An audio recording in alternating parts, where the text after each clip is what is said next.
On a cold December night in Amsterdam, a man walked out of a hotel thinking he had just secured another easy payout. He had no idea that, a few hours later, his body would be slumped behind the wheel of a small car outside a sex club, his last moments caught on camera and replayed by detectives across Europe. This is not a story about a harmless blogger. This is about Martin Kok, convicted killer, crime writer, underworld loudmouth, a man who mocked gangsters in public and laughed at death threats until one of them finally landed.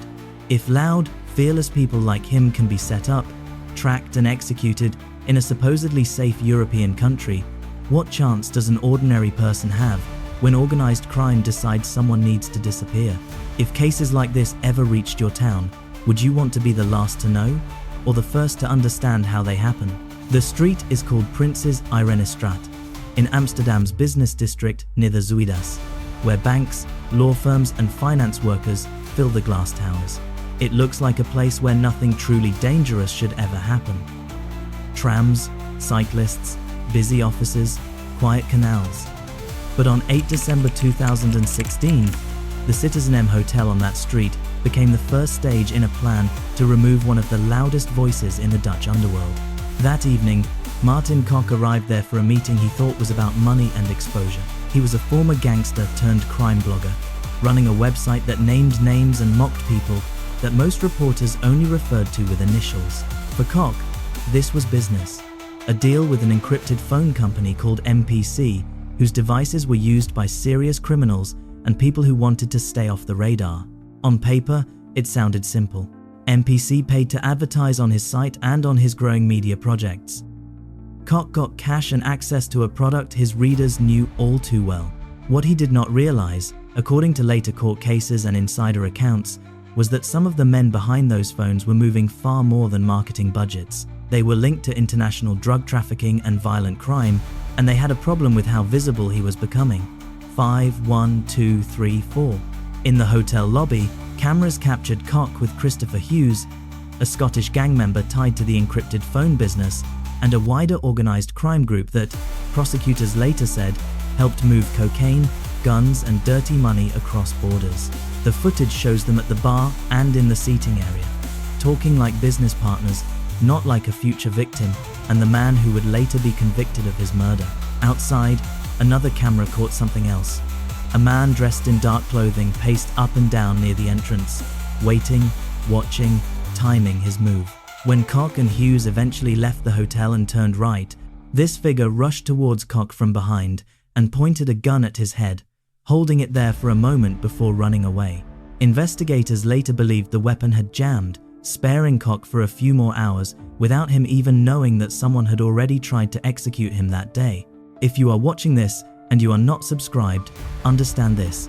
Cases like this show how organized crime can operate in crowded, safe. How did I miss this? After the damage is done, back on Prinses Irenestraat, Koch and Hughes appeared calm as they moved away from the hotel, unaware of the failed attempt behind them. Police would later link not just that pacing gunman, but also vehicles in the area, a Renault Clio and a grey Toyota Auris, to a wider criminal network connected to the Marengo case and figures like Ridouan Taghi, one of Europe's most notorious drug bosses. At this point in the night, though, Koch's focus was not on safety. He had survived more than one threat already, and he treated danger like background noise. This was a man who had once found an explosive under his car and made jokes about it on television, calling it a bomberoni and turning the whole scare into another bit of content for his audience. He had built a following by exposing gangsters, publishing full names and details about people linked to drug imports, corrupt officials, and violent attacks. In June 2016, he had written about Ridouan Taghi and his associates, drawing the anger of a criminal organization already suspected of multiple assassinations. People close to him and to the investigation later described Koch as reckless, hungry for attention, and convinced that his status as both a journalist and a former criminal gave him some kind of protection. But protection in this world is temporary, and it always comes at a price. As Koch moved on from the hotel to his next stop that night, others were already tracking him, adjusting their plan and waiting for a cleaner chance to finish what had just failed to happen in front of the CitizenM. Right now, you are seeing how easy it is for someone to be targeted in a busy European city, while everyone else keeps walking, checking emails and scrolling their phones. If you think that could never affect you, ask yourself one thing. Would your family even know how to spot the warning signs around your own home, your own workplace, your own nightlife spots? If the answer is no, hit subscribe and stay with us, because in this case, the warning signs were everywhere. And almost nobody took them seriously until the shots were fired.